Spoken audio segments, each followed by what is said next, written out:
Hi, and welcome to Ivy English. I'm Karen. And I'm Chris Gorski. Today is January 8th, and we're on page 24 in your magazines.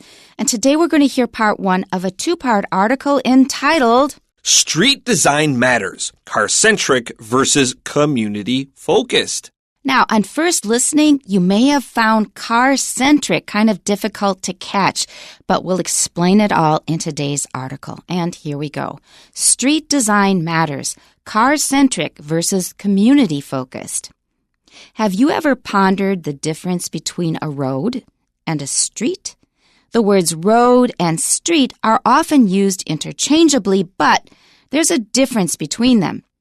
Roads are designed for efficient travel between destinations and can handle high volumes of traffic, while streets are usually narrower and feature local amenities on the sides.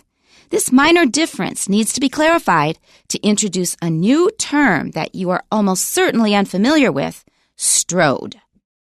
A hybrid of street and road, stroads feature wide roads with only limited facilities for walking and biking, where motorists travel at relatively high speeds. Stroads are typically found in suburban areas, particularly around malls and shopping centers. They serve as a link between businesses and nearby residential areas, facilitating quick travel between them.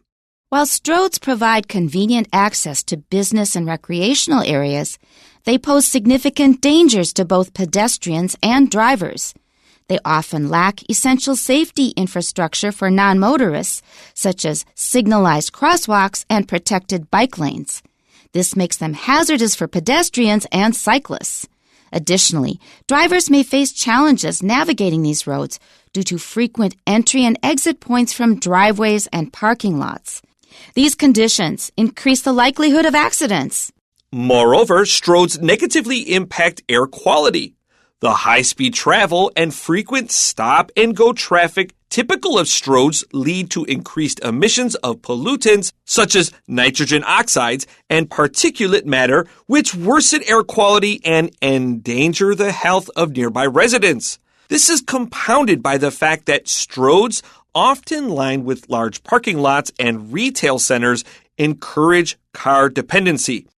This in turn, contributes to higher overall vehicle emissions.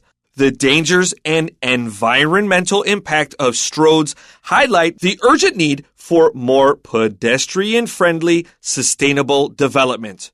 When I read that, I felt really happy that somebody was thinking about this whole problem. Yeah, I suppose so. It's one of those things that I don't spend terribly much time considering. But there have to be people so focused on infrastructure and facilitation of business needs that this must be like this whole underworld of problems that I'm not even aware of. Actually, I think about this every day. Do you really? Because we have the same problem in Taiwan. Sure. Let's go back to the beginning, and then we can discuss things as they come up. Our title again is Street Design Matters, Car-Centric versus Community-Focused. Titles like this confuse me because matters could be either a verb or a noun. You could say, street design matters. That means things that have to do with street design. Or you could say it's a verb and say, street design matters. It's important. So it could be either one. However, which one do you think it is? I personally heard it as the verb. The street design matters. That's how I actually heard it in my ear. But I 100% could see how how our author purposely wrote it in a little bit ambiguous way because, well, these do matter, and here are some problems we're facing. And so I can see how both could be easily read by an individual. But I agree with you that it's probably a verb, and it makes more sense that way. So that means that street design is really an important thing, something maybe a lot of people don't think about that much. And there was a contrast here, two things that we are putting in opposition. So are we going to center it around cars? Are cars going to be the most important thing that we think about when we design streets?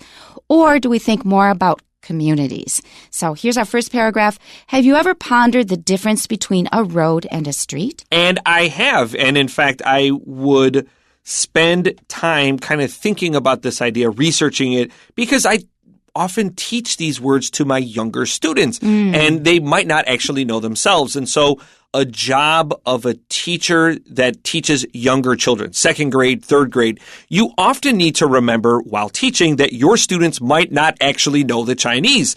So you need to define not just the English, the pronunciation, but, hey, what does this word actually mean? So I often need to think I need to make sure the kid actually knows what this means in both English and Chinese. It's just one of those weird things when you teach really young students. Right. And the thing is that you can translate each one literally into Chinese the way it's always translated. But if that's all you know, you are going to get a wrong impression of what they mean in English. Yep. Because I think when I first came to Taiwan very, very long ago, I noticed that the main drag that I traveled every day was Roosevelt Road. Right. Which is one of the busiest streets in the whole city. And so I thought, why don't they call it Roosevelt Street? And the reason is because Lu is translated as road. Yeah. Jie is translated as street. However, in the system in Taiwan, a main dragway is going to be called a road, a Lu. Right. And if it's called a jie, it's going to be quite small. It's all the hoops we have to jump through just to talk about these two words. Yeah, I know. Without Chinese, but sorry. We're doing in some Chinese because we have to here. That's right. So in Chinese, it's just the opposite of the English, and keep that in mind. So a lu will usually be what we call a street in English. And a jie, we would call that like a side street often. Yeah. It's a small street. It can still be a street. All right. So this is something that Chris says he's thought about.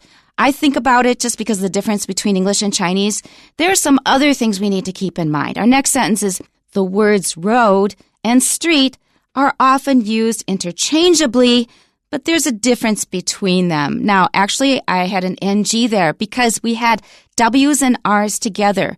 Both W and R in English are pronounced with lip rounding. So words has both a W and an R. You need lip rounding for both. And then there's a word that starts with R right after it. So the words road, yep. I will often stumble when there are too many R's and W's. So I re-recorded it. The words road and street interchangeably means you can use either one. We don't really care that much.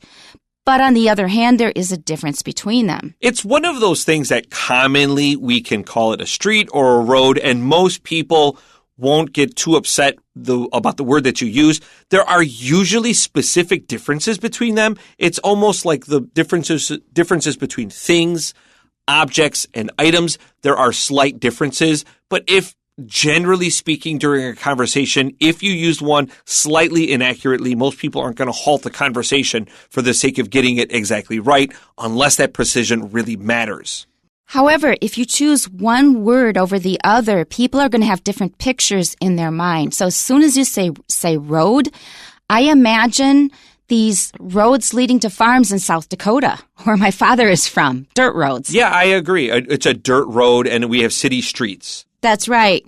And then there are a lot of things where you use street where you would not use road. So, for example, people are out in the streets. You wouldn't say they're out in the roads. Yeah, county roads. We don't say county streets. So you still have to watch out. Our next sentence, roads are designed for efficient travel between destinations and can handle high volumes of traffic, while streets are usually narrower and feature local amenities on the sides. Now, this is a very full sentence. There's a lot of stuff in here. So the main purpose of a road is to get people from A to B as efficiently as possible. And there are going to be a lot of cars traveling there very often, and often at high speeds. If it's a street, it's going to be a bit narrower, and you will often have local amenities. Amenities are things that are useful to people like shops or gas stations and things like that. Be careful of narrower and more narrow. You will also hear that. More narrow, generally speaking, is used with verbs and adverbs. It's one of those things that it takes a little practice. That's another thing that I think most people won't halt the conversation to adjust. However, you will hear both narrower and more narrow. And that's another tongue tripper. That's R's and W's again, narrower. You better say it slowly. You can hear how slowly I said it because it's hard to say. Okay, so here we are talking about a main difference between roads and streets. For roads, we want to get from A to B quickly. We don't care so much about all the shops and things. Now, amenity is a nice little Latin word here. It means amenis, which is the Latin word for pleasant. What do you think of when I say amenities out of the blue? When you say amenities, I might be thinking about a hotel room. Yeah. If we're talking about like city hotels, then I'm like, okay, maybe they're small shops or something nice and I would have fun wasting time at. But it's something that makes my life a little nicer, but it's not an essential. That's right. You think of hotels. I thought of planes. Plane travel, because they give you a bunch of amenities, yes, that's right. like a little package with kinds of like a toothbrush or other things you need. That's right. You need your sleep mask, your blankets. Maybe you need some additional food. These are things that make your flight more pleasant, which is exactly what it means in Latin. This minor difference needs to be clarified to introduce a new term that you are almost certainly unfamiliar with, strode. And not only you, but Chris and I. Yeah, this is the first time I heard it. Me too. And next to strode, I wrote, I hate it. Me too. So number one, let me say strode is instantly identifiable from context. Okay, this is a street road. I can see this. It's an ugly sounding word, but I also at the same time couldn't think of something better very quickly. So, I hate it, but here we are. That's right, and I had exactly the same feeling, so I'm guessing that these two random native speakers of English feel the same. Probably other random ones will feel the same as well. The thing is, it first of all made me think of stoat. And stoat is a very cute little animal to look at, but it is highly aggressive, and after it was introduced in New Zealand, it just virtually devastated the local wildlife there. It really is cute, and then you think about how ferocious it is. Yeah, it doesn't match up. Extremely aggressive, and that word is a funny word too. The first time I saw it, S-T-O-A-T, stoat, that made me think of oats actually, and I thought, what a funny word. And the other thing it made me think of was toad. So you've got this destructive stoat, and you've got toads, which are not really pleasant to think of. So both of us kind of had a bad impression of this word. Yeah, I agree. I remember learning about stoats a while ago, and I thought it was a fish, and then I saw it was this adorable weasel-like creature, and I think they're pretty cute, if I'm being honest. Yeah. But yeah, it's just one of these words that just don't sound really nice to the ear. Yeah, it just reminds us of unpleasant things. Okay, so we need to talk about this difference so that you can understand the main topic of this article, which is this blend, that means two words put together to make one new word, namely strode. All right, let's jump to paragraph 2 here. A hybrid of street and road, stroads feature wide roads with only limited facilities for walking and biking, where motorists travel at relatively high speeds. Now, that has described something that I absolutely hate about cities. Yeah, I agree. Suburbs, yeah. Yes, there are cities where I'm from. I can visualize it. Driving up these stroads in winter where people that don't have cars, this means they're almost certainly by definition poor in the United States, you drive past them. It's a snowy winter day, so the snow plows have cleaned the streets, and these people have almost nowhere to stand except on the very edges of the sidewalk, and they're almost certainly more likely to get hit. I remember stories specifically of people getting hit or clipped by a car. That means they drive by you very quickly and they just hit you a little bit. Broken arms, people losing their sisters and brothers, all because these streets are not designed to be friendly for people to stand on while waiting for a bus. Unbelievable. That's one of the outcomes of making a culture car-centric. Like in the U.S., if you don't have a car, it is just really, really hard to survive. But it is true of parts of Taiwan, many parts of Taiwan, where there is a road with drivers who don't really care about speed limits. There is no place to walk, zero place to walk. It is interesting to think about how different, because Taiwan is a mountainous area, and Taipei especially has lots of mountains, roads can be very narrow.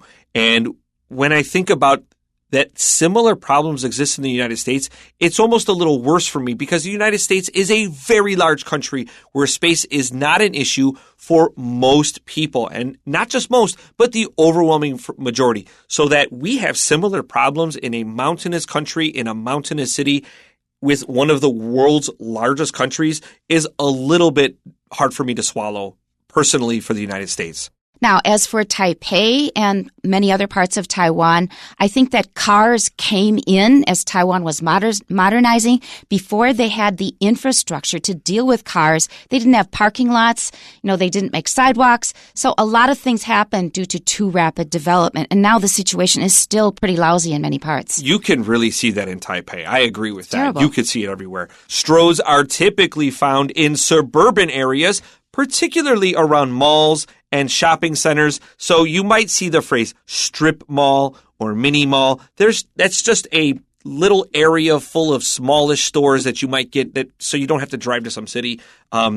They were like the most boring things in the world for me as a teenager. Absolutely. And that's the only place you can go. So a lot of teenagers hang out at the mall. At the strip mall. With nothing to do. Yeah, in fact, the mall, when I went home just this past year, the mall has all sorts of new laws regarding teenagers wandering the mall because they will create fights or harass customers. They have nothing to do. They're just like bored, and so there's nothing for them to do, so they hang out with the mall and cause trouble. All right, let's continue. They serve as a link between businesses and nearby residential areas, facilitating quick travel between them. So we have facilities in our first line in this paragraph. Now we have facilitating.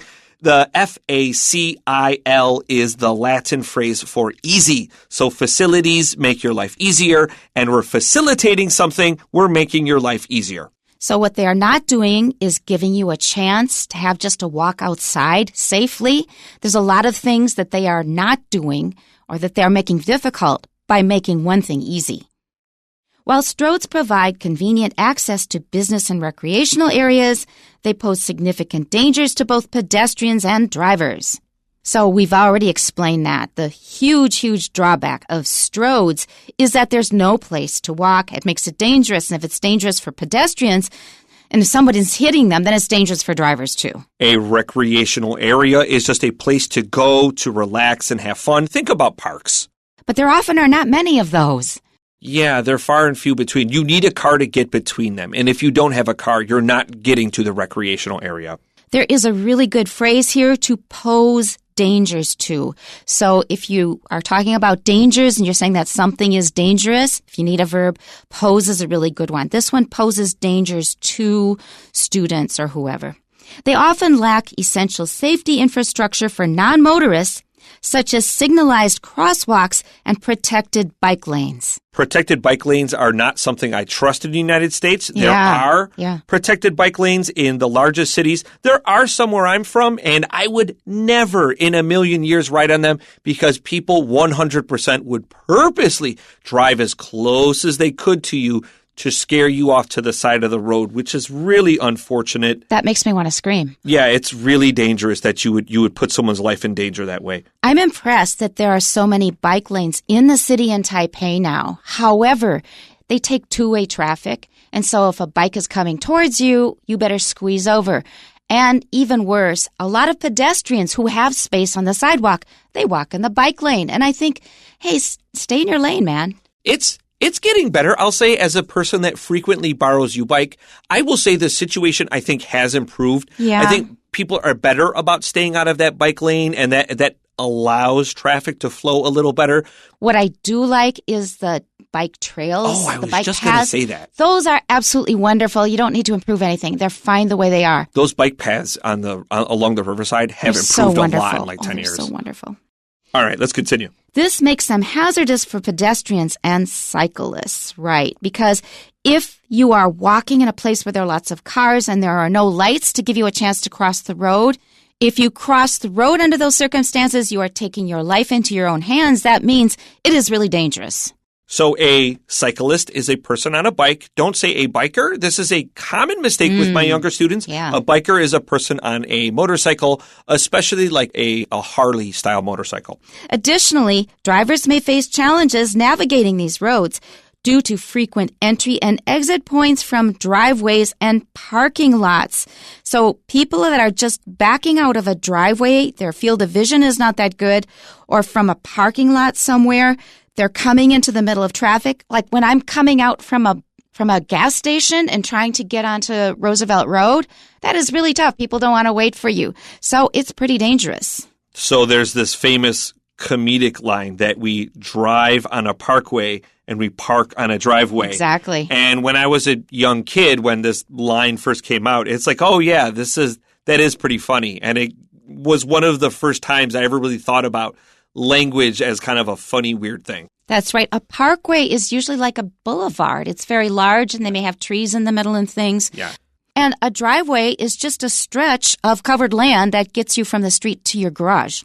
Parkways have an interesting history. When cars were first becoming really common and the interstate system was being built in the United States, they realized, even right up front, that there was a problem. People weren't going to parks and going to roads, or they weren't going for walks. So they said, what if we built the park while you were driving? And that was the origin of the parkway. They would have these very green, flowery, tree-filled roads, but because of blights, it killed many of those trees. And now they're just these really broad, wide roads, and they're really ugly. Yeah.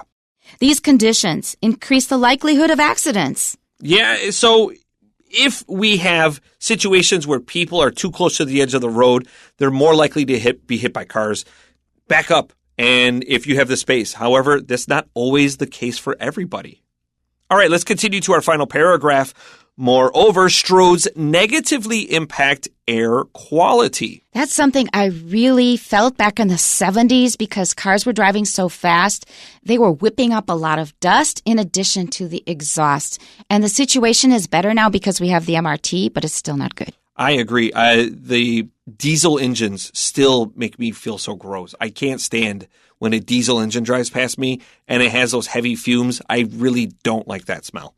The high-speed travel and frequent stop-and-go traffic typical of stroads lead to increased emissions of pollutants such as nitrogen oxides and particulate matter, which worsen air quality and endanger the health of nearby residents. This sentence is full of a lot of information and probably new words for you. So let's go back to the beginning. High-speed travel, we're talking about those cars and trucks that go down these stroads pretty fast. And there's frequent stop-and-go traffic. I can tell you that from where I live to Taida, that's my most common route for driving.